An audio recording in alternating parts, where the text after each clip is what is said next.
Assalamualaikum warahmatullahi wabarakatuh. Bismillahirrahmanirrahim. Innal hamdalillah nahmaduhu wa nasta'inuhu wa nastaghfiruh wa na'udzu billahi min shururi anfusina wa sayyiati a'malina. Man yahdihillahu fala mudilla lahu wa man yudlil fala hadiya lahu. وأشهد أن لا إله إلا الله وحده لا شريك له وأشهد أن محمدا عبده ورسوله يا أيها الذين آمنوا اتقوا الله حق تقاته ولا تموتن إلا وأنتم مسلمون يا أيها الناس اتقوا ربكم الذي خلقكم من نفس واحدة وخلق منها زوجها وبث منهما رجالا كثيرا ونساء واتقوا الله الذي تساءلون به والأرحام إن الله كان عليكم رقيبا يا أيها الذين آمنوا اتقوا الله وقولوا قولا سديدا يصلح لكم أعمالكم ويغفر لكم ذنوبكم ومن يطع الله ورسوله فقد فاز فوزا عظيما أما بعد فإن أصدق الحديث كتاب الله وأحسن الهدي هدي محمد صلى الله عليه وعلى آله وسلم وشر الأمور محدثاتها وكل محدثة بدعة وكل بدعة ضلالة وكل ضلالة في النار. Alhamdulillah, kita bersyukur pada Allah Subhanahu wa taala pada hari ini, hari yang paling mulia di dalam sepekan, hari rayanya kaum muslimin setiap pekannya, Jumat 17 Sya'ban 1444 Hijriah.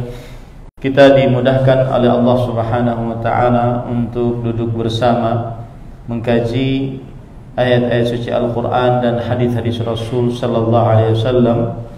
Dan pada kesempatan kali ini kita membahas kajian Islam intensif tentang puasa Ramadan dengan membawa tema sifat puasa Nabi Muhammad sallallahu alaihi wa ala alihi wasallam.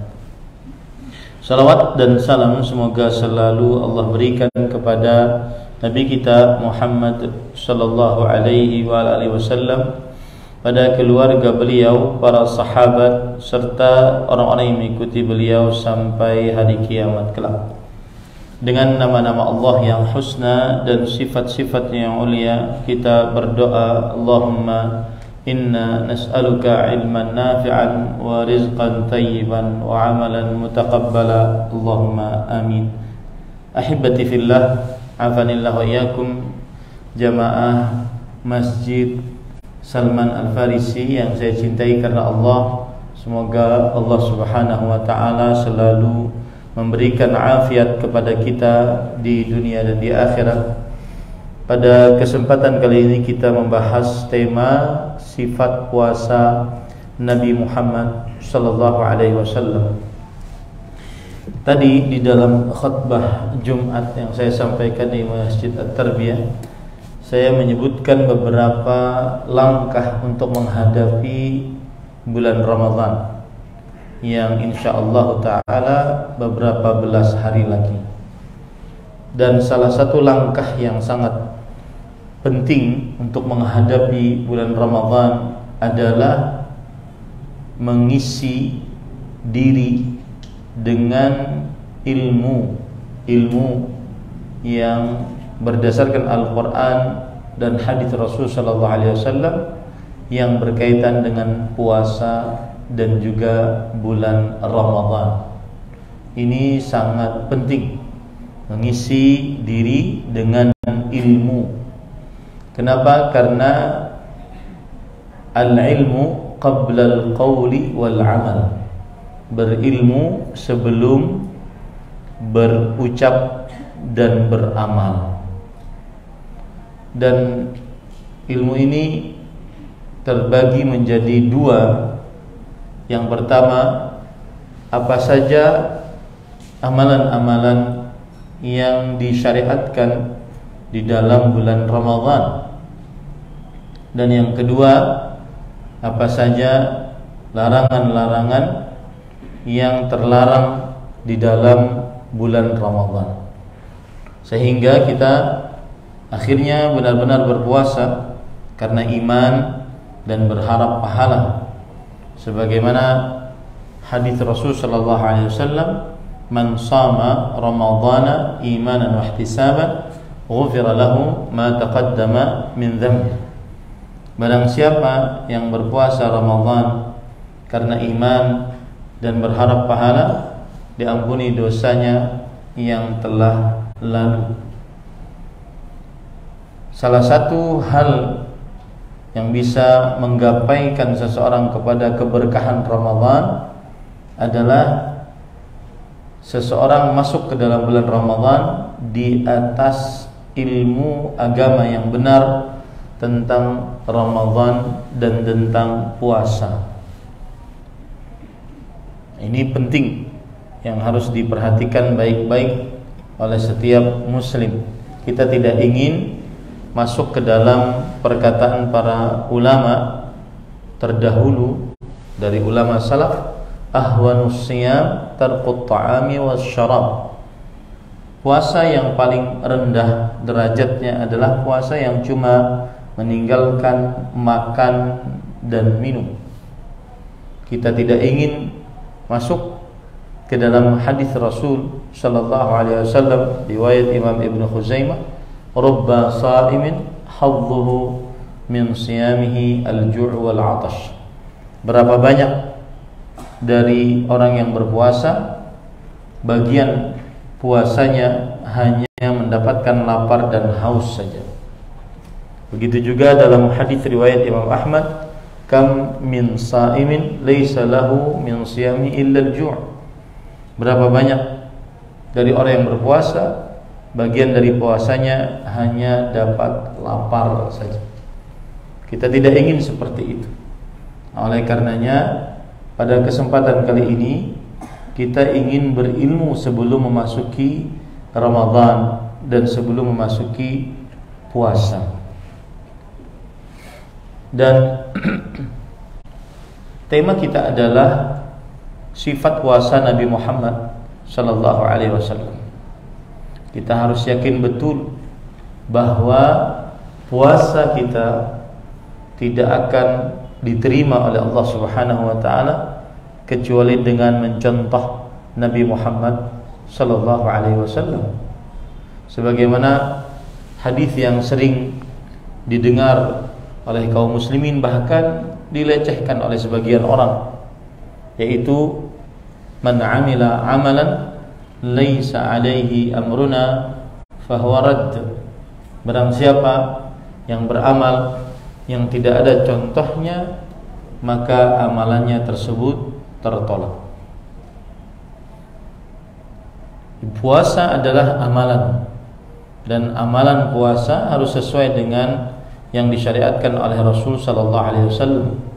Seikhlas apapun orang berpuasa, ketika puasanya tidak sesuai dengan petunjuk Rasul sallallahu alaihi wasallam, maka puasanya bisa dipastikan tidak diterima oleh Allah Subhanahu wa taala.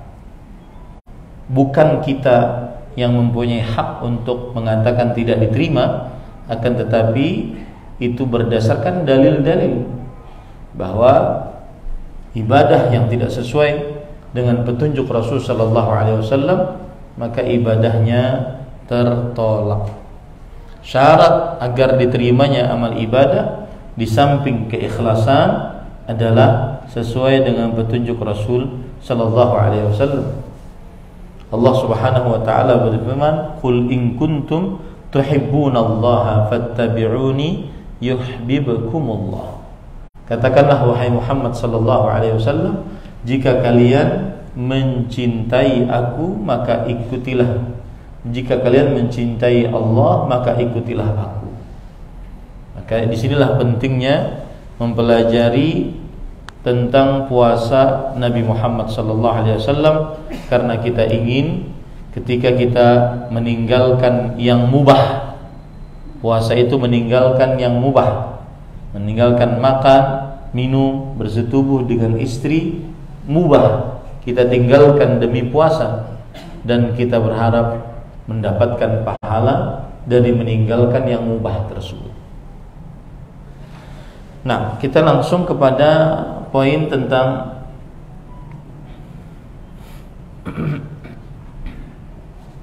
sifat puasa Nabi Muhammad sallallahu alaihi wasallam. Yang pertama, Nabi kita Muhammad sallallahu alaihi wasallam menentukan masuk bulan Ramadan dengan dua cara. Yang pertama adalah ruqyat hilal, yaitu melihat hilal awal bulan Ramadan dengan mata kepala, secara langsung, baik itu disaksikan oleh satu orang atau lebih. Yang penting satu orang tersebut laki-laki yang adil atau juga perempuan. Kemudian yang kedua adalah menyempurnakan jumlah bilangan bulan Sya'ban menjadi 30 hari jika tidak terlihat hilal Ramadan. Hal ini berdasarkan hadis riwayat Bukhari dan Muslim dari Abu Hurairah radhiyallahu an, Nabi Muhammad sallallahu alaihi wasallam bersabda, "Sumu li ru'yatihi wa aftiru li ru'yatihi, fa in ghubbiya 'alaikum fa akmilu 'iddata Sya'bana 30." Yang artinya, berpuasalah kalian karena melihat hilal bulan Ramadan, dan berhari rayalah kalian karena melihat hilal bulan Ramadan. Jika tertutupi atas kalian hilal, maka sempurnakanlah jumlah bilangan bulan Sya'ban menjadi 30 hari.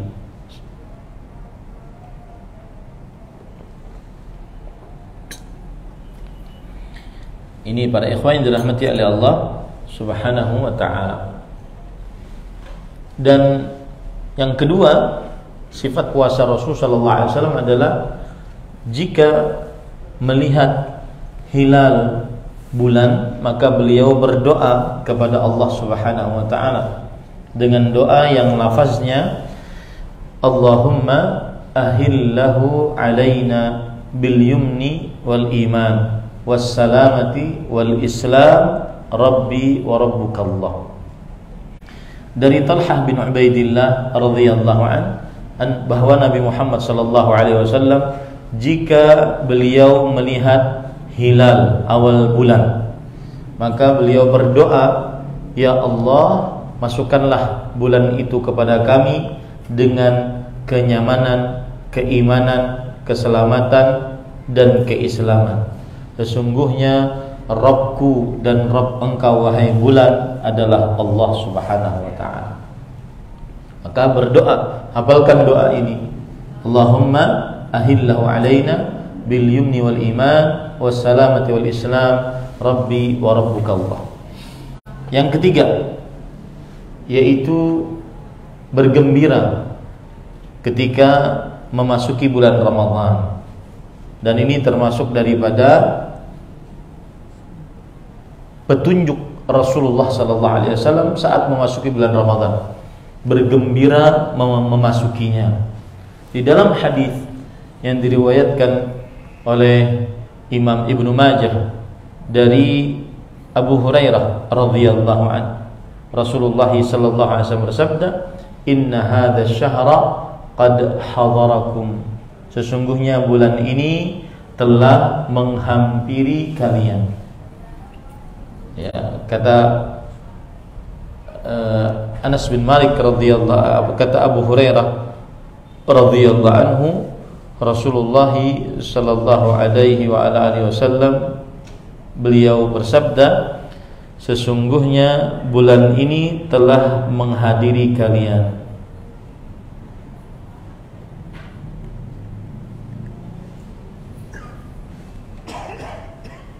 Sebentar.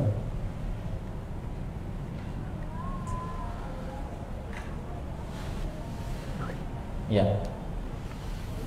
dari hadis salah tadi saya. Hadis riwayat Imam Ibnu Majah dari Anas bin Malik radhiyallahu anhu.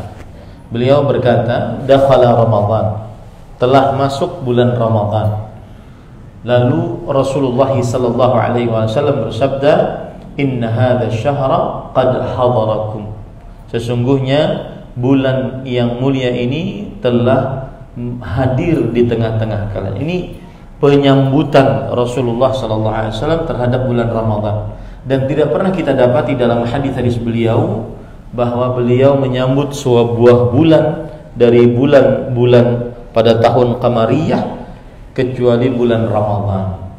Tidak pernah beliau menyambut sebuah bulan dari bulan-bulan pada tahun Qamariyah kecuali bulan Ramadan. Kemudian dalam hadis riwayat Imam An-Nasai dari Abu Hurairah radhiyallahu anhu, Rasul sallallahu alaihi wasallam bersabda, "Atakum Ramadan syahrun mubarak." Telah datang kepada kalian Ramadan, bulan yang penuh dengan berkah. Nah, ini bukti bahwasanya beliau bergembira dengan masuknya kaum muslimin dalam bulan Ramadan. Maka sifat puasa yang ketiga dari puasa Nabi Muhammad SAW adalah bergembira dan memberikan kabar gembira kepada manusia tentang masuknya bulan Ramadan. Dan kita di zaman media sosial sekarang ini, kita semestinya menyebarkan tentang kaum muslimin berbahagia untuk memasuki bulan Ramadan 1444 Hijriah. Sebarkan yang punya keahlian membuat video pendek, yang punya keahlian membuat tulisan indah, yang punya keahlian desain grafis, maka sebarkan tentang kegembiraan kaum muslimin akan datangnya Ramadan tahun ini 1444 Hijriah. Kemudian yang keempat adalah sifat puasa Rasulullah SAW. Beliau berniat puasa Ramadan di malam hari, dari mulai terbenam matahari sampai sebelum terbit fajar kedua. Terbenam matahari sampai sebelum terbit fajar kedua. Hal ini berdasarkan hadis dari Hafsah Ummul Mukminin, ibundanya orang beriman, zauju Rasulullah sallallahu alaihi wasallam, istri Nabi Muhammad sallallahu alaihi wasallam, bahwa beliau bersabda, bahwa Rasulullah sallallahu alaihi wasallam bersabda, "Man lam yubayyitis siyama minal lail fala siyama lahu." Siapa yang tidak berniat di malam hari, maka saya ulangi, siapa yang tidak berniat puasa di malam hari, maka tidak sah puasanya. Dalam riwayat Imam Ibnu Majah, Rasulullah SAW bersabda, "La siyama liman lam yufridhu minal lail." Tidak sah puasa bagi yang tidak bagi yang tidak meniatkannya di malam hari. Bagi yang tidak meniatkannya di malam hari. Nah, adapun apakah niatnya itu setiap malam atau cukupkah hanya malam pertama untuk berniat sebulanan penuh? Nah, ini dibahas di dalam permasalahan hukum dan adab berpuasa atau permasalahan seputar puasa. Dan kunjungan saya pada kesempatan kali ini, saya membahas banyak berkaitan dengan Ramadan, seperti di Masjid Salman, sifat puasa Nabi Muhammad SAW. Nanti malam saya akan bahas tentang bagaimana cara seorang muslim mencari dan mendapatkan Lailatul Qadar, itu di Masjid Tarbiyah. Kemudian besok Sabtu di Ciputat saya membahas tentang hukum dan adab puasa. Kemudian di Yayasan Al-Jannah Gudang Peluru Tebet saya akan bahas tentang tuntunan praktis untuk wanita muslimah yang berkaitan dengan puasa Ramadan. Kemudian juga Di Puri Cinere saya akan bahas tentang menjadi orang cerdas di dalam bulan Ramadan. Kemudian di Masjid Al-Ukhuwah di BSD saya akan bahas tentang Marhaban ya Ramadan. Kemudian Masjid Nurul Iman Serengseng Ahad malam saya akan bahas amalan inti bulan Ramadan. Semuanya berkaitan dengan bulan Ramadan dan semuanya penting-penting. Apa yang saya sebutkan tadi, apakah berniat di malam hari setiap malam atau cukupkah di hanya awal malam saja dari bulan Ramadan dan berniat untuk sebulan? Itu dibahas pada pembicaraan hukum dan adab puasa. Dan pada pertemuan ini saya tidak akan bahas, kecuali nanti kalau masa pertanyaan ditanya saya akan jawab. Karena nanti akan kemana-mana jawabannya. Tidak fokus kepada sifat puasa Nabi Muhammad SAW. Yang jelas puasanya Nabi Muhammad SAW berniat di malam hari. Yang kelima, yaitu beliau bersahur sebelum berpuasa. Rasulullah SAW bersabda dalam hadis riwayat Bukhari dan Muslim dari Anas bin Malik radhiyallahu anhu, tasahharu fa inna fis sahuri barakah. Bersahurlah, sesungguhnya di dalam bersahur itu terdapat berkah. Ini adalah perintah dari Rasulullah sallallahu alaihi wasallam, dan asal hukum perintah menunjukkan kepada kewajiban. Tetapi para ulama bersepakat bahwa sahur hukumnya adalah sunnah. Sahur hukumnya adalah sunnah. Tapi sifat puasa Nabi Muhammad SAW beliau bersahur. Dan kalau kita perhatikan bahwa bersahur hukumnya bersahur itu mendatangkan berkah. Apa berkah bersahur? Yang pertama adalah mencontoh ajaran Rasulullah SAW. Kemudian yang kedua, membedakan puasa kita dengan puasa ahli kitab. Rasulullah SAW bersabda dalam hadis riwayat Muslim dari Amr ibn As radhiyallahu anhuma, faslu ma baina siyamina wa siyami ahli kitab akalatus sahar. Fasa perbedaan antara puasa kita kaum muslimin dengan puasa ahli kitab adalah makan sahur. Dan berkah lain daripada bersahur adalah orang yang bersahur dan sahurnya sesuai dengan sunnah Rasul SAW, maka niscaya dia tidak akan terlambat untuk mengerjakan sholat subuh. Ya, orang yang bersahur berkahnya adalah dia tidak akan terlambat untuk mengerjakan sholat subuh. Kemudian yang keempat, berkahnya bersahur juga adalah dipuji oleh Allah Subhanahu wa taala di hadapan para malaikat dan didoakan oleh para malaikat mendapatkan ampunan, berkah dan rahmat.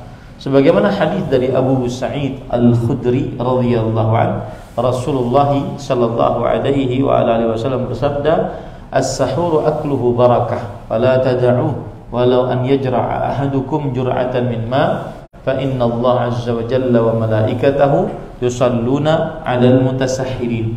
Sahur makannya adalah berkah, maka jangan kalian tinggalkan makan sahur, walaupun hanya seteguk air kalian teguk. Sesungguhnya Allah azza wa jalla dan para malaikatnya berselawat atas orang-orang yang bersahur. Selawatnya Allah berarti Allah memuji orang-orang yang bersahur di hadapan para malaikatnya. Selawatnya para malaikat berarti para malaikat mendoakan orang-orang yang bersahur mendapatkan ampunan, maghfirah, rahmah dan berkah dari Allah Subhanahu wa taala. Yang keenam, sifat puasa Rasulullah SAW adalah beliau bersahur dan sahur beliau akhirkan. Sahur beliau akhirkan mau mendekati azan subuh. Ya, mau mendekati azan subuh. Di antara hadis yang menunjukkan akan hal ini adalah hadis riwayat Bukhari dan Muslim dari Anas bin Malik radhiyallahu anhu, anna Zaid bin Thabit radhiyallahu anhu haddatsa, bahwa ada seorang sahabat Nabi yang bernama Zaid bin Thabit. Zaid bin Thabit ini adalah berkulit hitam, kemudian tetapi beliau hibbu Rasulullah sallallahu alaihi wasallam, orang yang sangat dicintai oleh Rasul sallallahu alaihi wasallam. Zaid bin Thabit radhiyallahu anhu bercerita, tasahharna ma'a Rasulillah sallallahu alaihi wasallam, thumma qama ila shalah. Kami pernah bersahur bersama Rasulullah sallallahu alaihi wasallam, lalu beliau bangkit mendirikan salat. Lalu Anas bin Malik bertanya, kam bainahuma qadru 50 ayat atau 60 ayat. Berapa jarak antara sahur Nabi Muhammad sallallahu alaihi wasallam dengan didirikannya salat, yaitu dikumandangkannya azan. Maka Zaid bin Thabit radhiyallahu anhu berkata, qadru 50 atau 60 ayat. Ketika sekitar orang membaca Al-Qur'an 50 sampai 60 ayat dari Al-Qur'an. Nah, kalau kita lihat 50 sampai 60 ayat dari Al-Qur'an itu sekitar setengah juz dari Al-Quran. Kalau surah Al-Baqarah ya, saya lihat dia, kalau seandainya kita melihat dari surah Al-Baqarah, maka kita akan dapati bahwa 50 ayat itu adalah sekitar, sebentar ya, saya ingin buktikan,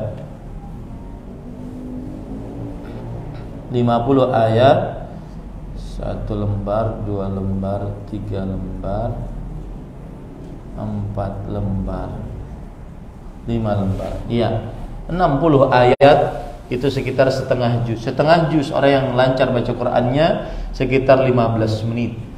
Karena 1 juz itu setengah jam. Ya, 15 menit. Berarti jarak antara sahur dia dengan azan subuh sekitar 15 menit. Semakin diakhirkan semakin baik.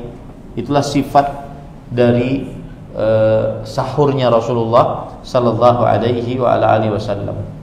Yang ketujuh, Nabi Muhammad sallallahu alaihi wasallam bersahur dengan kurma. Kurma tamar. Kurma itu ada berbagai macam. Ada kurma yang kering, ya, ada kurma yang basah yang baru masak, dan ada kurma yang hijau. Yang kita ambil beberapa perbedaan antara kurma tersebut. Ini saya ambilkan fotonya para ikhwan yang dirahmati oleh Allah Subhanahu wa taala.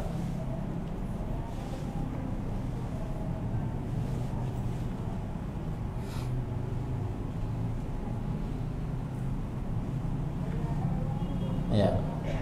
Ini jenis kurma yang sebelah sini, sebelah kanan saya. Ini adalah kurma tamar. Sedangkan sebelah kiri saya kurma rutab. Nabi Muhammad sallallahu alaihi wasallam bersahur dengan kurma tamar, kurma yang kering. Ya, kurma yang kering. Sedangkan berbuka dengan kurma rutab. Ya. Nah, ini kurma rutab, ini kurma kering.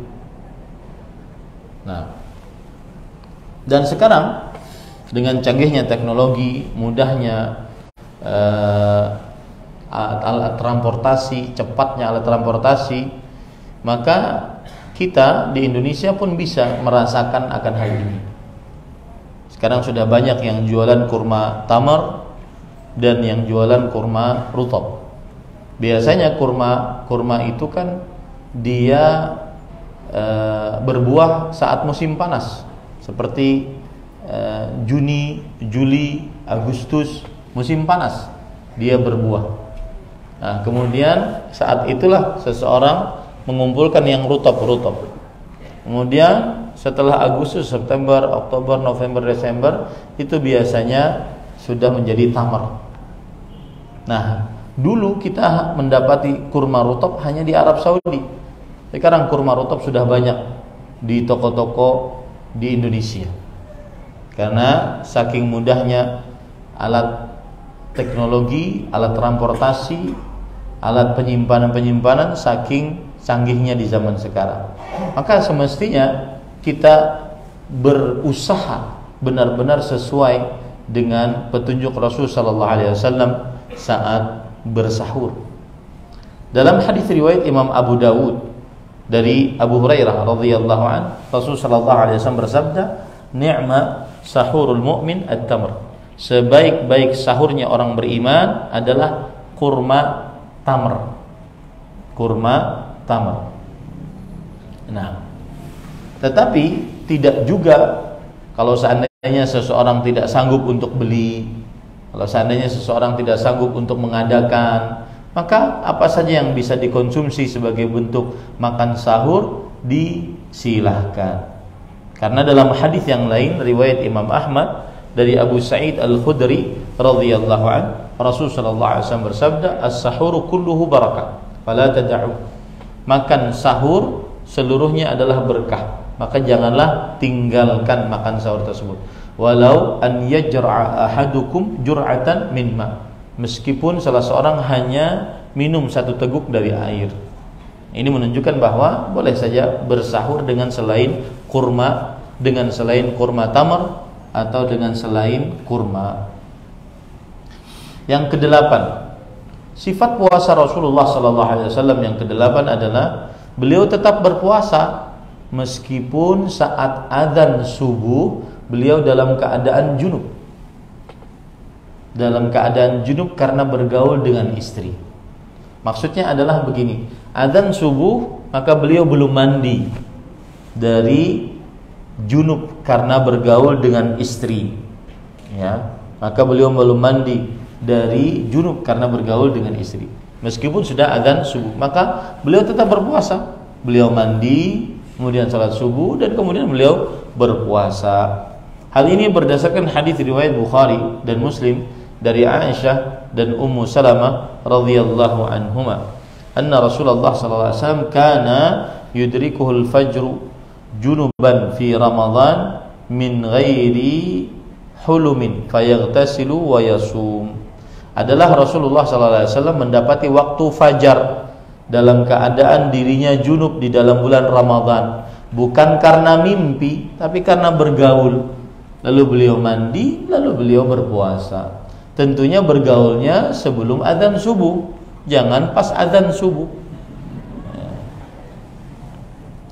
Kemudian yang kesembilan, sifat puasa Rasulullah SAW adalah beliau melakukan madmadah dan istinsyaq ketika berwudu saat berpuasa. Tetap beliau berkumur-kumur, madmadah, istinsyaq, masukkan air ke hidung saat berwudu ketika berpuasa. Tetap beliau lakukan itu, tapi jangan terlalu dalam. Ya, jangan terlalu kuat, kencang sehingga dikhawatirkan masuk ke tenggorokan. Dalam hadis riwayat Imam Ahmad dari Luqaid ibn Sabrah, Rasulullah sallallahu alaihi wasallam bersabda, "Asbighil wudu wa khallil bainal asabi' wa baligh fil istinsyaq illa an takuna sha'iman." Sempurnakanlah berwudu dan selalah jari jemari saat berwudu, dan bersungguh-sungguhlah masukkan air ke hidung saat berwudu, kecuali dalam keadaan berpuasa. Dalam keadaan berpuasa tetap masukkan air ke hidung, tetap berkumur-kumur, tetapi tidak terlalu dalam. Kemudian yang ke-10 adalah beliau Nabi Muhammad sallallahu alaihi wasallam tetap bersiwak ketika berpuasa. Tetap bersiwak ketika berpuasa. Nah, nanti kalau ada yang bertanya, Ustadz, apa hukumnya pakai sikat gigi atau pasta gigi? Nah, sekarang saya tidak akan jelaskan itu, karena bukan materinya. itu penjelasannya pada bab hukum dan adab puasa atau permasalahan-permasalahan seputar puasa. Tapi kalau ditanya nanti saya akan jawab. Ya. Bersiwak disebutkan oleh Imam Bukhari rahimahullah dalam kitab beliau Sahih Bukhari, Kitabus Siyam, babu as-siwakur rutabi wal yabisi lis-shaim. Artinya bab bersiwak baik dengan kayu yang masih basah, yaitu tidak kering, atau dengan kayu yang kering. Karena kayu yang digunakan untuk bersiwak itu adalah kayu arak. Kayu yang digunakan untuk bersiwak adalah kayu arak. Dan kayu arak itu, para ikhwan yang dirahmati oleh Allah Subhanahu wa taala, itu bentuknya seperti ini. Nah, kayu yang digunakan untuk bersiwak ya. Nah, ini beberapa pohonnya yang digunakan untuk bersiwak.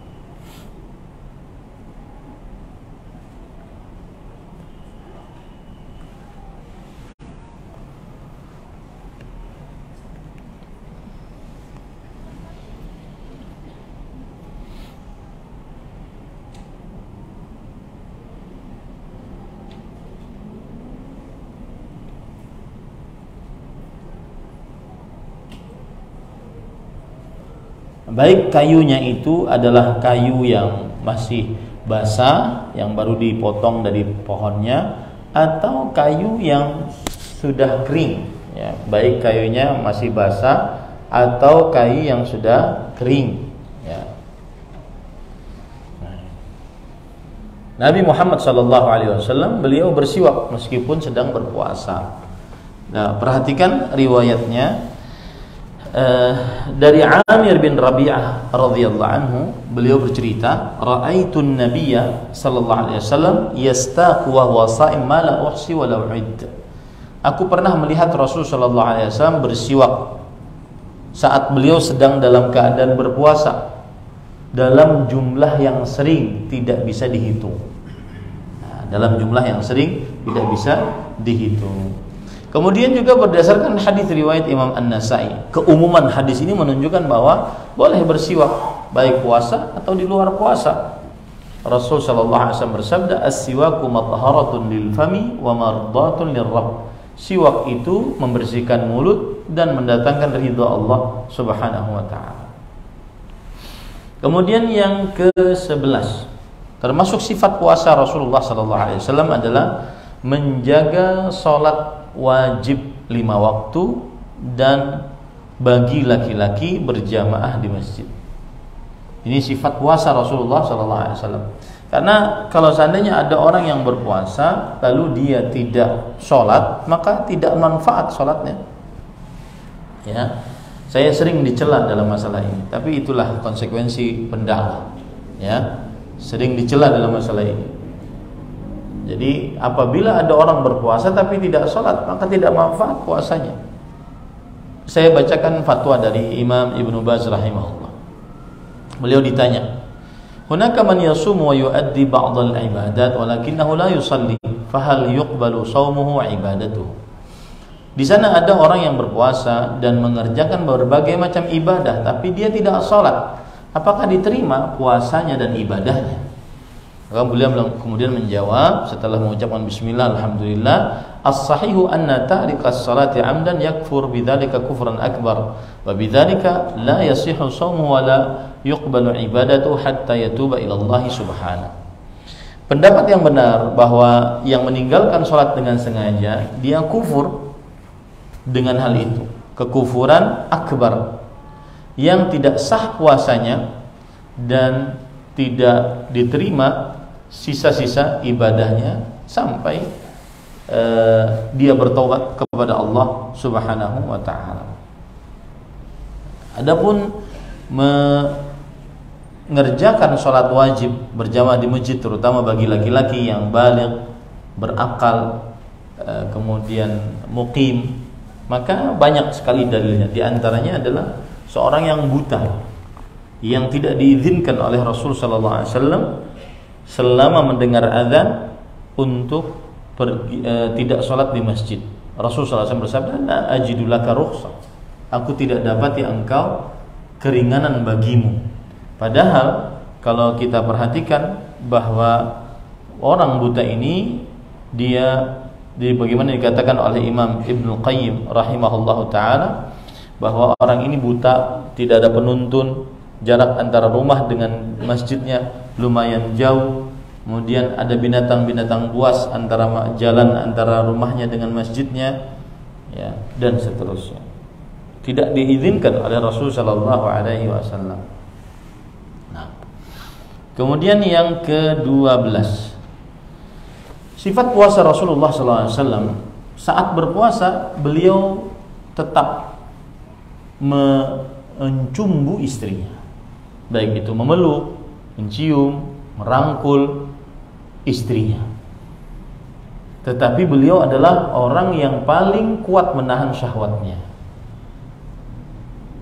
Ya, sebagaimana hadis yang diriwayatkan oleh Imam Bukhari dan Muslim dari Aisyah radhiyallahu anha, beliau bercerita, kana Rasulullah sallallahu alaihi wasallam yuqabbiluha wa huwa sha'im. Adalah Rasul sallallahu alaihi wasallam sering menciumi Aisyah radhiyallahu anha dalam keadaan beliau sedang berpuasa.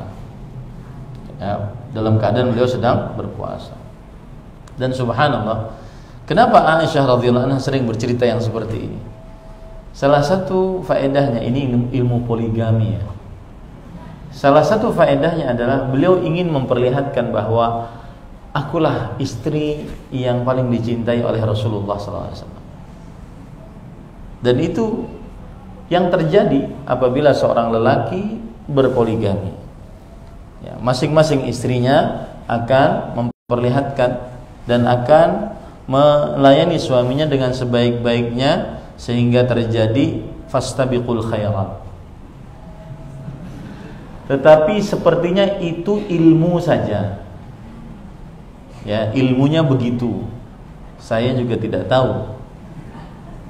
Dan sepertinya tidak berani masuk dunia itu ya. Yang berani cuma yang perkasa-perkasa saja.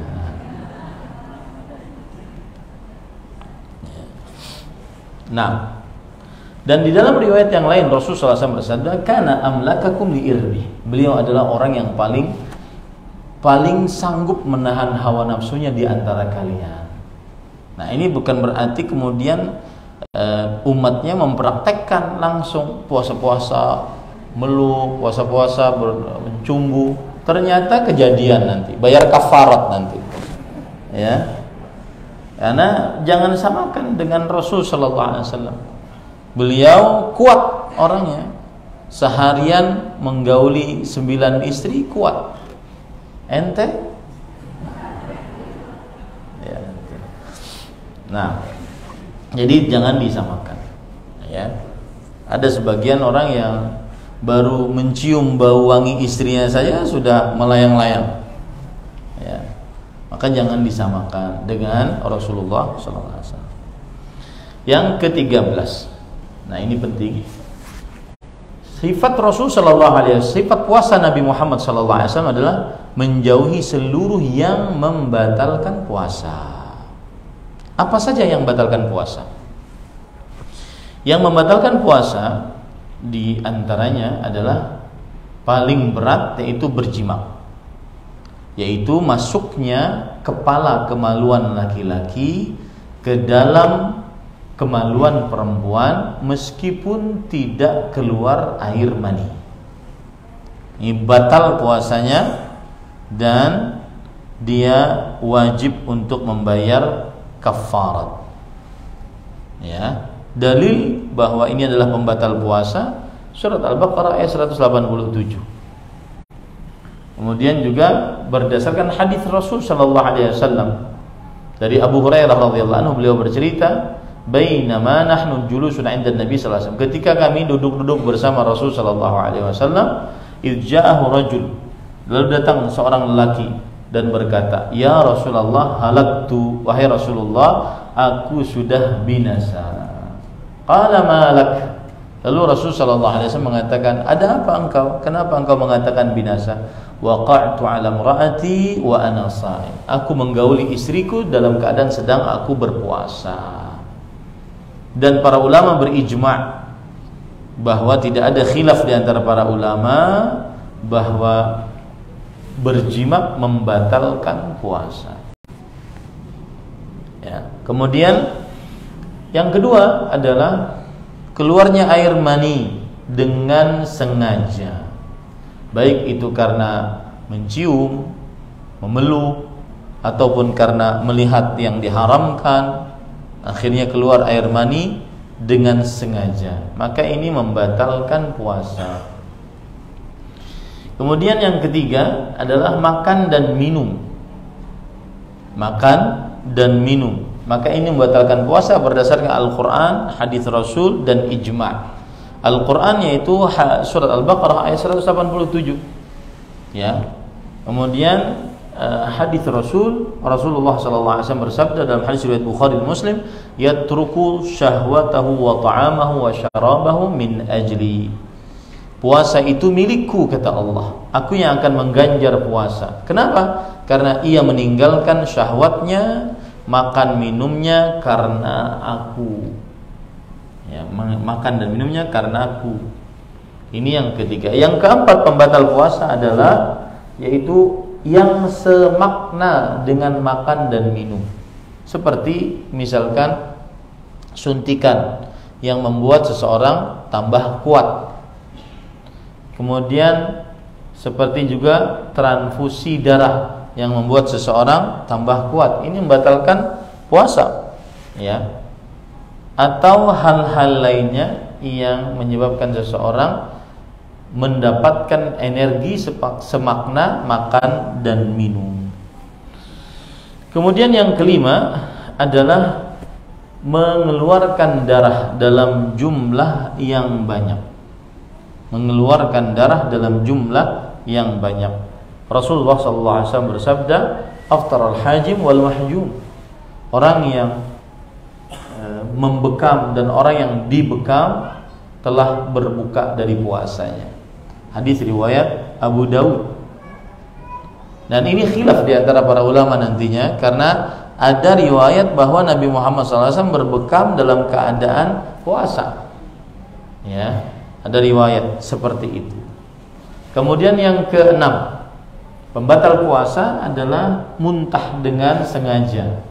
Dalam hadis riwayat Imam Ibnu Majah, Rasulullah SAW bersabda, "Man dara'ahu al-qai fala qada'a alaihi, wa man istaqa'u fa alaihi al-qada'." Siapa yang muntah tanpa sengaja, maka tidak ada qada atasnya. Siapa yang memuntahkan dengan sengaja, maka ada qada atasnya. Yang ketujuh yaitu keluarnya darah haid dan nifas. Apabila seorang wanita muslimah melihat darah haid atau darah nifas, maka batal puasanya dan dia wajib berbuka, baik itu dia lihat di awal siang atau di akhir siang atau sebelum berbuka beberapa saat, maka batal puasanya. Kemudian yang kedelapan, pembatal puasa adalah berniat berbuka meskipun belum berbuka. Berniat berbuka, batal dalam hatinya. Ya. Nah ini makanya tidak boleh orang berpuasa untung-untungan. Ustaz, saya puasa, Ustaz. Tapi kalau kuat, alhamdulillah. Kalau nggak kuat, saya batal. Nah ini nggak boleh. Kenapa? Karena kalau sudah berniat dari awal untuk membatalkan puasa, maka tidak bisa dilakukan.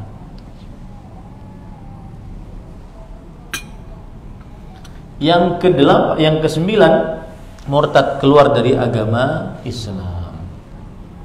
Yaitu Allah berfirman di dalam ayat surat Az-Zumar, la in asyrakta la yahbatanna 'amalu wa la takunanna minal khasirin. Jika engkau mensyirikkan Allah Subhanahu wa taala, maka niscaya sungguh akan benar-benar terhapus amalanmu dan engkau akan benar-benar menjadi orang-orang yang merugi. Surat Az-Zumar ayat 65. Nah, 9 pembatal puasa ini akan menjadi pembatal kalau terkumpul 3 syarat. Yang pertama, orang yang berpuasa itu mengetahui hukum-hukum pembatal puasa, bahwa ini perkara membatalkan puasa, dia tahu hukumnya tapi dia langgar. Nah, ini menunjukkan bahwasanya kalau dia lakukan hal tersebut batal puasanya karena dia mengetahui bahwa itu adalah pembatal puasa. Kemudian syarat yang kedua adalah dia lupa. Dia lupa. Kalau seandainya dia tidak, syarat kedua adalah dia tidak lupa, maksud saya. Dia ingat saat mengerjakan pembatal puasa tersebut, bukan karena lupa. Ya. Kalau seandainya makan minum karena lupa, maka sah puasanya, meskipun habis nasi uduk 1 piring. Saya pernah tuh kejadian puasa. Kita kan dulu di pesantren tahfidz. Karena kita anggap makan dan minum itu mengganggu proses untuk menghafal Quran. Makanya banyak orang kalau menghafal Quran dia jarang makan minum. Karena belum waktu makan minum, setelah makan minum kenyang, akhirnya ngantuk. Akhirnya habis waktu. Sedangkan kita dulu umur 19, 20 ada target yang ingin kita capai, bahwa di pesantren ini hanya sekian, pesantren ini hanya sekian, ada target yang ingin kita capai. Akhirnya banyak kita melakukan puasa. Suatu saat saya berpuasa tapi kok lupa, kemudian saya masuk ke warung makan ya mie instan plus telur plus teh panas, habis itu bayar. Habis itu 1 langkah keluar warung, ingat puasa saya ini. Ya. Maka Rasulullah SAW bersabda, "Innama huwa rizqun saqahullahu ilaih." Sesungguhnya itulah rezeki yang Allah berikan kepada engkau. Ya. Kemudian ada yang meragukan, benar lupa. Iya lupa. Ya. Kenyang full, habis itu mie instannya habis. Nah, harus ingat saat melakukannya. Kalau dia lupa maka tidak dianggap melakukan pembatal puasa. Yang ketiga, harus karena pilihan dia, bukan karena keterpaksaan. Dia melakukan itu karena pilihannya. Baru jika terkumpul syarat 3 ini, yaitu dia tahu pembatal puasa, dia ingat itu pembatal puasa, dia pilih itu pembatal puasa, maka batallah puasanya. Nah, yang ke-14, menjauhi seluruh yang diharamkan ketika berpuasa. Apa itu, Ustaz? Apa bedanya dengan 13 tadi? Kalau 13 tadi adalah sifat puasa Rasulullah SAW menjauhi yang membatalkan puasa. Sekarang menjauhi yang diharamkan saat berpuasa. Apa itu hal-hal yang diharamkan saat berpuasa? Dan hal-hal yang diharamkan saat berpuasa ini mungkin jika dikerjakan tidak membatalkan puasa, tetapi sangat mengurangi pahala puasa. Makanya tadi sudah saya singgung di awal bahwa banyak orang yang berpuasa cuma dapat lapar dan haus karena berkurang pahala puasanya. Dan ketika Rasulullah SAW bersabda tadi, "Kam min shaimin," berapa banyak orang yang berpuasa. Itu kata itu di dalam bahasa nahwu Arab itu menunjukkan bahwa sangat banyak. Jadi sangat banyak yang berpuasa dengan model-model seperti itu, menahan makan, minum dan segala yang batalkan puasa, tapi pahala puasanya nggak ada, cuma dapat lapar dan haus. Ya, dan itu sangat banyak. Dan itu terjadi. Mudah-mudahan bukan kita. Ya. Nah, coba perhatikan sekarang. Yang pertama, saya ambil berdasarkan hadis saja. Baru kita ambil apa-apa saja yang bisa mengurangi pahala puasa. Hadis pertama, riwayat Bukhari dan Bukhari dari Abu Hurairah radhiyallahu anhu, Rasulullah sallallahu alaihi wasallam bersabda, Man lam yada' qawla az-zur wal 'amala bihi wal jahla falaysa lillahi hajah fi an yada'a ta'amahu wa syarabah.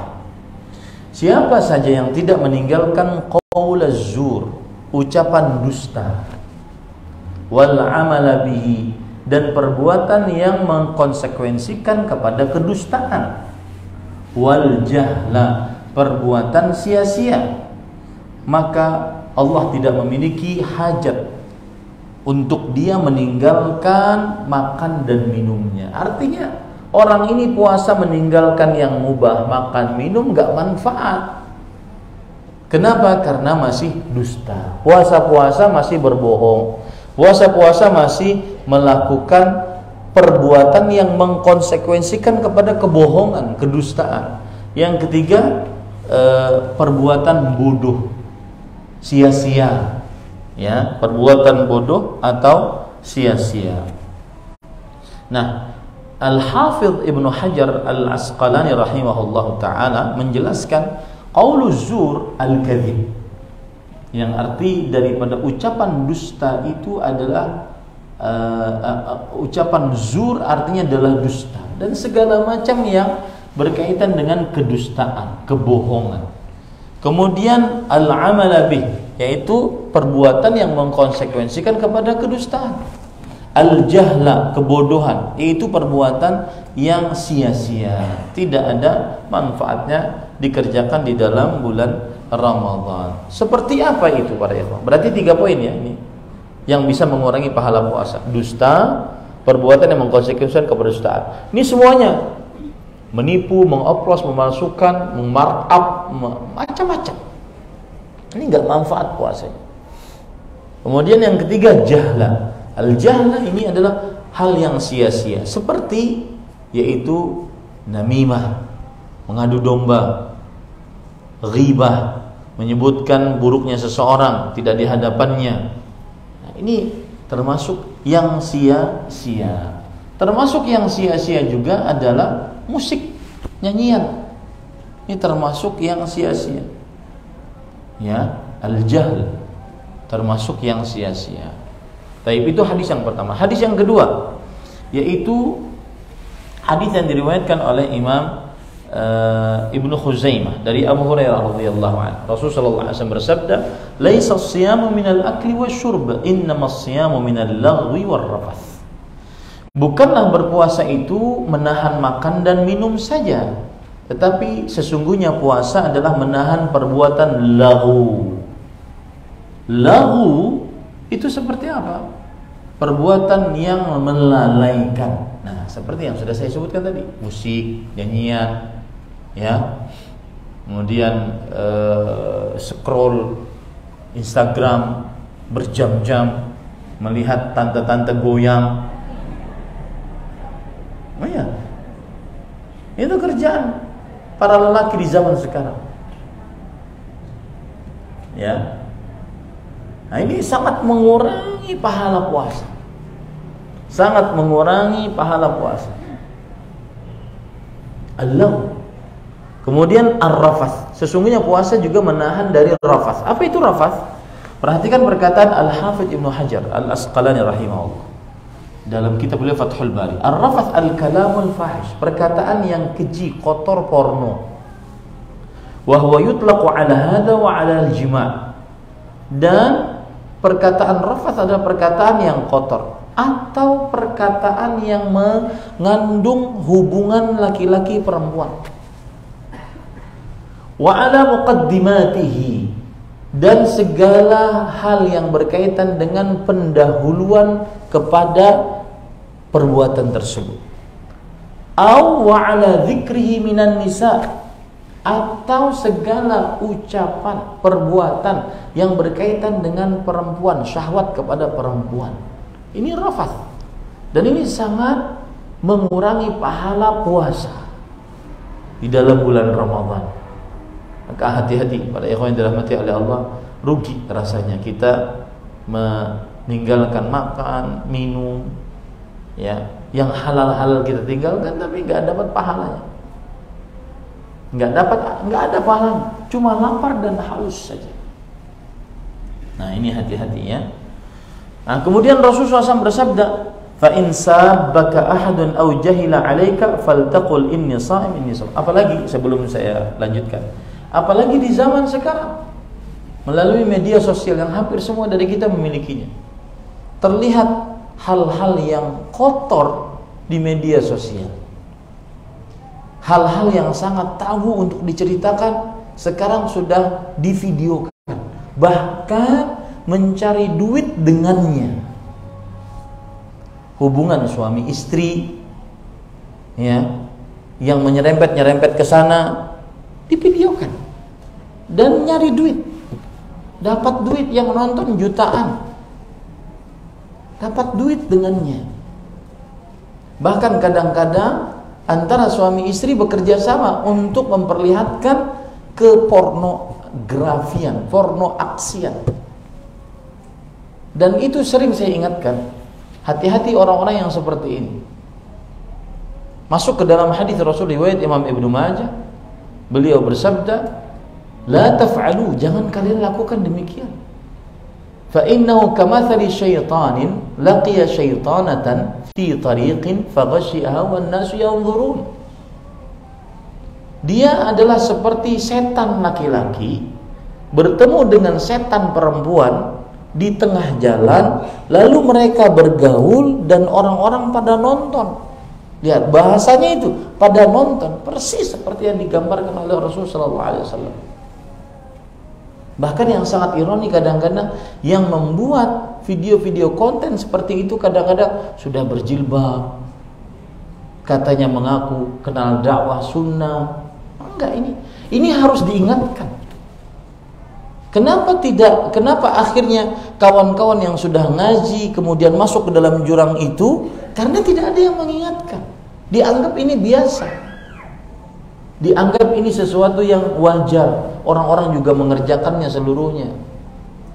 Nah, hati-hati para ikhwan, bulan Ramadan hati-hati. Dan saya nasihatkan, tarik itu semua video yang berkaitan dengan itu. Karena selama itu ada di media sosial, dan itu sangat susah untuk menariknya, tapi selama itu ada di media sosial, maka dosa akan terus mengalir, terus mengalir. Lanjutan dari hadis tadi, jika ada salah seorang dari kalian mencelamu atau berbuat bodoh kepadamu, maka ucapkanlah, sesungguhnya aku sedang berpuasa, aku sedang berpuasa.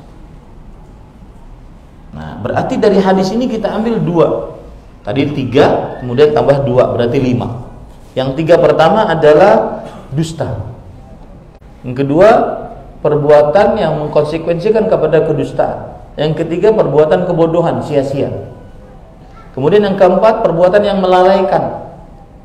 Ya, perbuatan yang melalaikan. Dulu saya masih ingat, beberapa tahun yang lalu sebelum Covid, ada di Indonesia ini, kemana-mana kita masuk di bulan Ramadan, tempat-tempat perbelanjaan, tempat-tempat pusat perbelanjaan, pasti ada lagu kebangsaan Ramadan saat itu. Iya, lagu kebangsaan Ramadan saat itu terkenal. Betul apa betul? Dan yang nyanyi jilbab, dianggap sebagai nyanyian Islami. Itu melalaikan, dan itu mengurangi pahala puasa. Ya, ini pada ikhwan yang dirahmati Allah, hati-hati pahala puasa. Saya tadi baru baca, kan kalau ibadah-ibadah begini nih, ini perhatikan baik. Ibadah-ibadah begini ini, puasa yang dikerjakan oleh seluruh umat Islam. Orang yang cerdas adalah bagaimana amalannya sama, tetapi pahalanya paling unggul. Kan begitu cara berpikirnya. Haji juga begitu. Amalan haji gak ada yang beda, semuanya sama. Saat wukuf di Arafah sama, wukuf tempatnya sama, waktunya sama. Muzdalifah, bermalam di Muzdalifah, melempar jamarat, kemudian tawaf ziarah atau tawaf ifadah, sama semuanya, gak ada bedanya. Tapi ada yang bisa membedakan, puasa atau haji. Kenapa bisa ada orang yang pahalanya lebih daripada yang lain? Nah, itu saya akan kupas nanti menjadi muslim cerdas di bulan Ramadan. Hari Ahad pagi di Puri Cinere.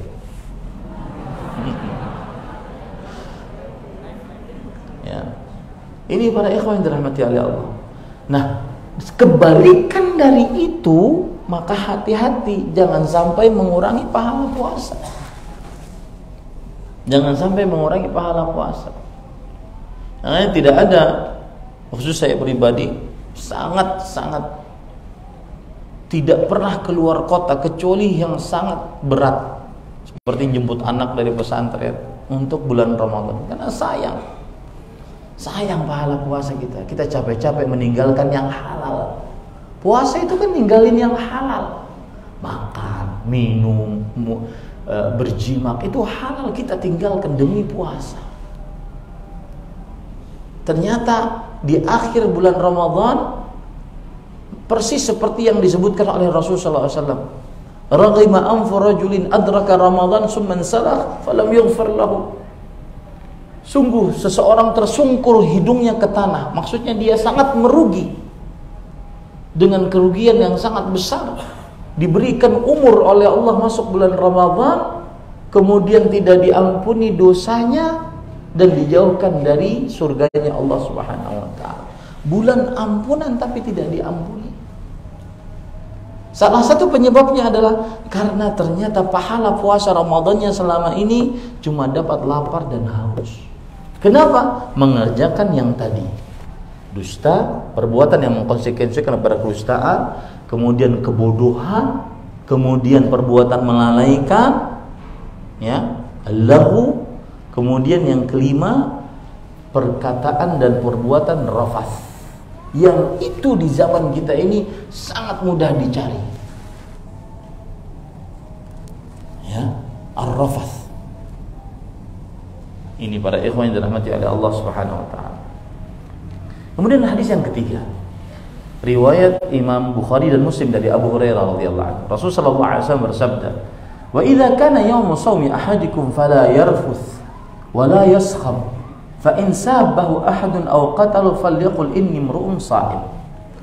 Jika salah seorang di antara kalian berpuasa, maka janganlah dia berkata rafath. Ini sudah saya jelaskan tadi. Rafath perkataan kotor, perbuatan porno dan semisalnya. Wala yaskhab. Nah, ini yang baru, yang ke-6 berarti. Yaskhab. Kata Al-Hafidh Ibnu Rajab Al-Hafidh Ibnu Hajar Al-Asqalani rahimahullah, al-sakhab adalah al-khisam was-siyah. Bertengkar sambil teriak-teriak. Dan ini memang sebuah keadaan yang akan dihadapi oleh orang yang berpuasa. Kenapa? Kita lapar, kita haus, ada yang bikin kesal. Akhirnya kita marah, angkat-angkat suara. Oh, saya pernah kejadian tuh. Sekitar setengah jam lagi sebelum berbuka, bahkan 15 menit sebelum berbuka, di hadapan kita Ka'bah, hanya beberapa meter, itu pintu, di sini saya, itu Ka'bah. Ada orang bertengkar di hadapan kita.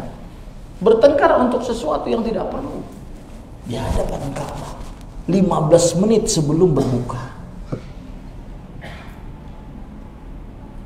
Hati-hati. Makanya wajar sekelas Jabir bin Abdullah radhiyallahu anhu berkata, beliau mengatakan, "Idza sumta falyasum sam'uk wa basaruk wa lisanuka 'anil kadhib wal maharim wa da'adzal jar wal yakun 'alaika waqarun wa sakinah yauma shaumik wa la taj'al yauma shaumika wa yauma fitrika sawa." Jika engkau sedang berpuasa, maka jagalah pendengaran, penglihatan, lisan dari dusta dan menyakiti orang lain. Dan hendaklah saat engkau berpuasa penuh dengan wibawa, penuh dengan ketenangan pada hari puasamu. Jangan samakan hari puasamu dengan hari kamu sedang tidak berpuasa. Jangan samakan hari Ramadanmu dengan hari selain Ramadanmu.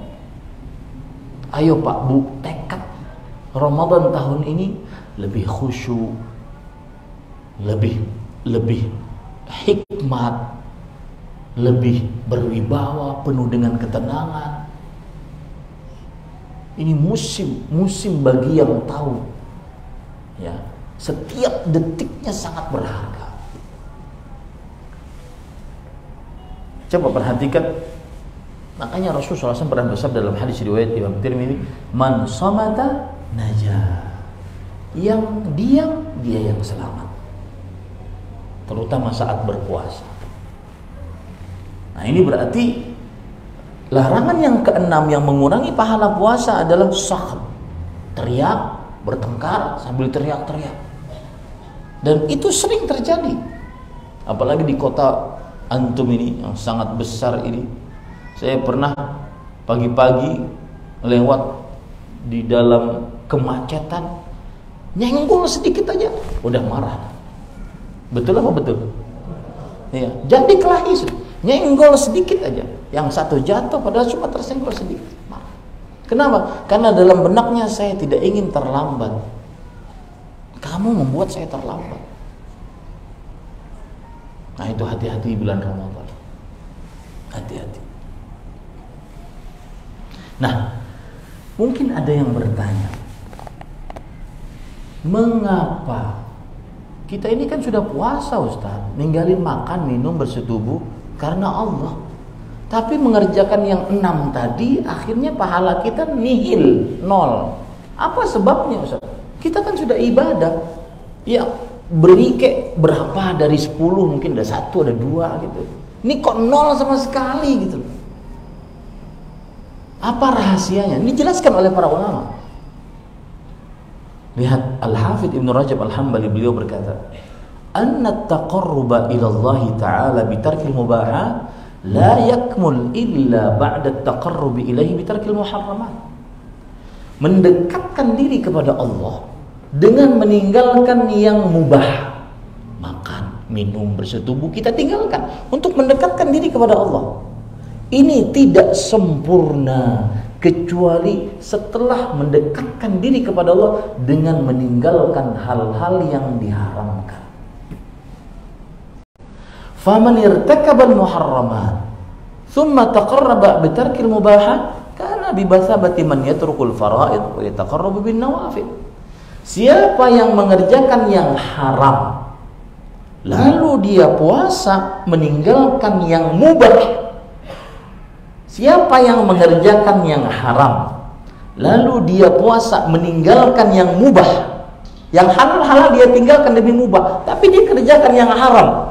Ini persis seperti orang yang meninggalkan amalan wajib dan sibuk dengan amalan sunnah. Makanya nggak ada nilainya. Yang mubah saja kita tinggalkan, masa yang haram masih dikerjakan. Ini para ikhwan yang dirahmati Allah. Yang ke-15, sifat puasa Rasul sallallahu alaihi wasallam adalah memperbanyak baca Al-Qur'an ketika Ramadan.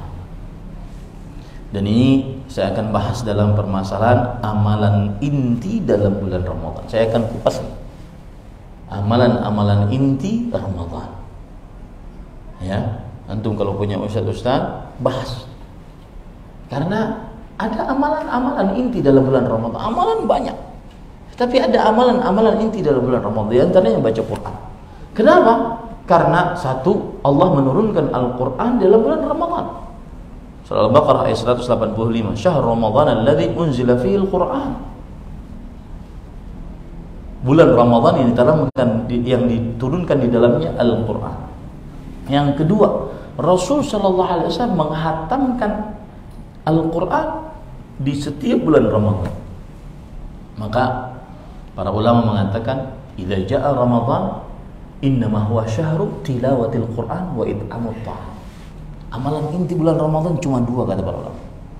Yang pertama baca Quran, dan yang kedua memberi makan orang.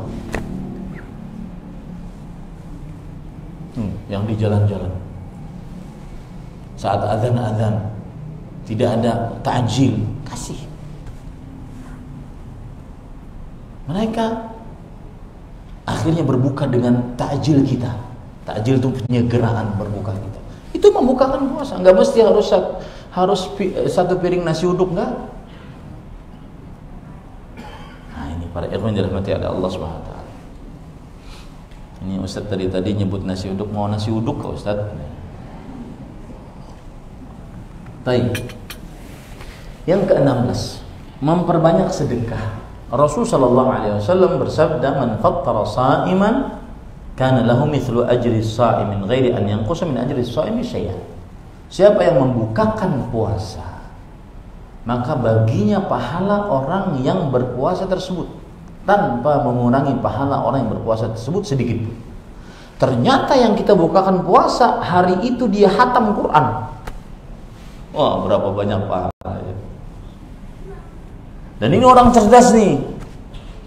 Dia cari orang-orang, dia tahu kapasitas dirinya. Saya ini nggak lancar baca Quran, tapi saya ingin dapat pahala puasa orang yang menghatamkan Quran dalam bulan Ramadan. Dia cari tuh orang-orang,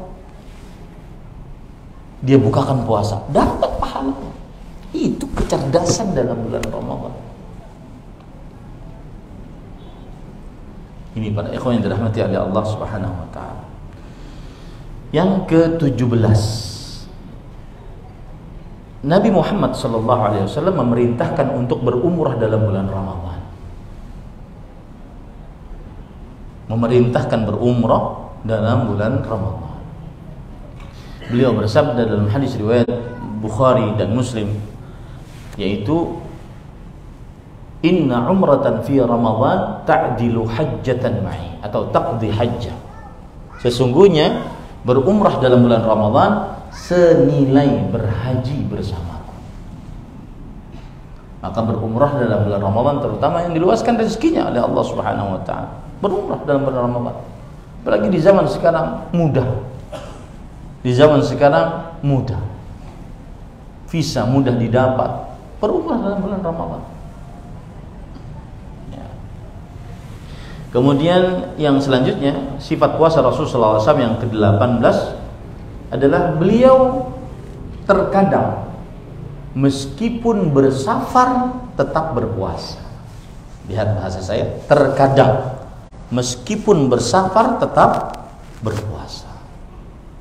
Berarti kadang-kadang juga tidak berpuasa sesuai dengan kondisi yang ada. Nah, masalah Ustadz baik mana, puasa atau tidak saat safar, ini masuk dalam kajian hukum dan adab puasa. Dijelaskan di situ nanti. Maksud saya bercerita begini agar memotivasi Bapak Ibu bahwa ilmu itu luas. Jangan pernah menganggap dirinya puasa gitu-gitu aja. Enggak. Kapan dia menganggap dirinya seperti itu, ketahuilah dia orang yang paling bodoh. La yazalu rajulu aliman ma ta'allam, fa idza istaghna waqtafa fa'lam annahu ajhalu ma yaqul. Masih saja seseorang dikatakan sebagai orang yang berilmu selama dia belajar. Apabila dia menganggap dirinya sudah cukup dan tidak perlu lagi, maka berarti dia orang yang paling bodoh. Nah, dalam hadis riwayat Bukhari, Abdullah bin Abbas radhiyallahu anhuma bercerita, "Kana qad shama Rasulullah SAW wa aftar. Faman syaa shama wa man syaa aftar." Saat bersafar, Rasulullah SAW pernah berpuasa, pernah juga berbuka. Maka siapa yang ingin berpuasa saat bersafar boleh saja. Siapa yang ingin berbuka saat bersafar boleh saja. Nah, ini sedikit cerita. Saya itu pernah di bulan Ramadan umroh dari Jakarta. Kemudian sekitar jam 16, ya sebentar lagi berbuka lah pokoknya, sekitar 2 jaman lagi berbuka, kita masuk pesawat. Lalu take off ke Saudi. Kita kan sudah senang nih. 2 jam lagi nih buka. Ternyata semakin ke barat kan semakin terang. Kok nggak gelap-gelap ente, kenapa? Ya, dilihat jendela nggak gelap-gelap. Maka ini pengalaman saya. Maksudnya kalau antum pas puasa umroh, maka lebih baik batalkan saja. Kalau berangkatnya sore. Ya, kalau berangkatnya apa? Sore, batal. Karena akhirnya kita puasa sekitar hampir 17 jam. Ya, karena semakin barat semakin terang. Baik. Lalu batalkan nggak? Enggak, sayang. Tapi udah teler gitu. Udah nggak bisa ngapa-ngapain lagi. Ya. Habis itu nggak langsung ke Madinah lagi. Dia transit dulu ke Riyadh, baru setelah itu ke Madinah. Jadi lama. Yang ke-19, Nabi Muhammad SAW menyegerakan berbuka. Nah ini jangan ditunda-tunda, terutama ibu-ibu sibuk sibuk menyiapkan makanan nggak berbuka. Maka Rasul sallallahu alaihi wasallam bersabda dalam hadis riwayat Bukhari dan Muslim, la yazalu rajulu bi khair ma ajjalul fitr. Masih saja seseorang dalam kebaikan selama dia menyegerakan berbuka. Kemudian yang ke-21, berbuka dengan sabar. Yang ke-20, berbuka dengan rutab. Kurma rutab. Lebih dianjurkan dibandingkan berbuka dengan kurma tamar. Nah, saya pernah nonton video berbahasa Arab, penjelasan dari seorang dokter, kenapa Rasulullah SAW memilih sahur itu dengan kurma tamar. Salah satu sebabnya karena pencernaan kita lambat mencerna tamar, sehingga masih ada kekuatan sampai siang. Lalu kenapa kita berbuka dengan rutab?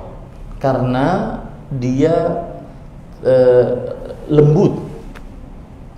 Sedangkan kita yang puasa itu hampir 12 jam, bahkan ada yang lebih di beberapa negara, itu keluar kan. Proses puasa itu sebenarnya proses detoksifikasi, mengeluarkan racun-racun sehingga keluarlah sel-sel baru dalam pencernaan kita. Nah, kalau itu diisi dengan yang keras-keras kayak batu, nah itu kan nggak bagus. Maka dengan yang lembut-lembut, ya, yaitu dengan kurma rutab. Tapi ada kawan-kawan di Masjid Tarbiyah bilang, Ustadz, di depan itu waktu itu puasa, Ustadz, ini kurma, ini gorengan. Kurma itu sunnah Rasul SAW. Gorengan wajib, Ustadz.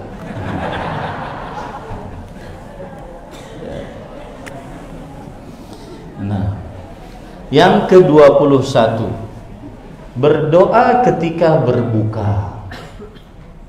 Dan secara umum para ikhwan yang dirahmati oleh Allah Subhanahu wa taala, berdoa itu dianjurkan saat berpuasa. Karena Rasul sallallahu alaihi wasallam bersabda, "Thalathu da'awatin la turad." 3 doa yang tidak ditolak. Da'watu al-walid wa da'watu as-sha'im wa da'watul musafir. Doa orang tua, doa orang berpuasa, doa orang musafir. Maka berdoa selama berpuasa sangat dianjurkan. Berdoa selama berpuasa sangat dianjurkan. Nah, dianjurkan juga ketika berbuka. Ketika berbuka ini ada riwayat yang menyebutkan saat sedang berbuka. Ada riwayat yang menyebutkan ketika sudah berbuka. Ya, ada riwayat yang menyebutkan sebelum berbuka. Amalkan seluruhnya. Sebelum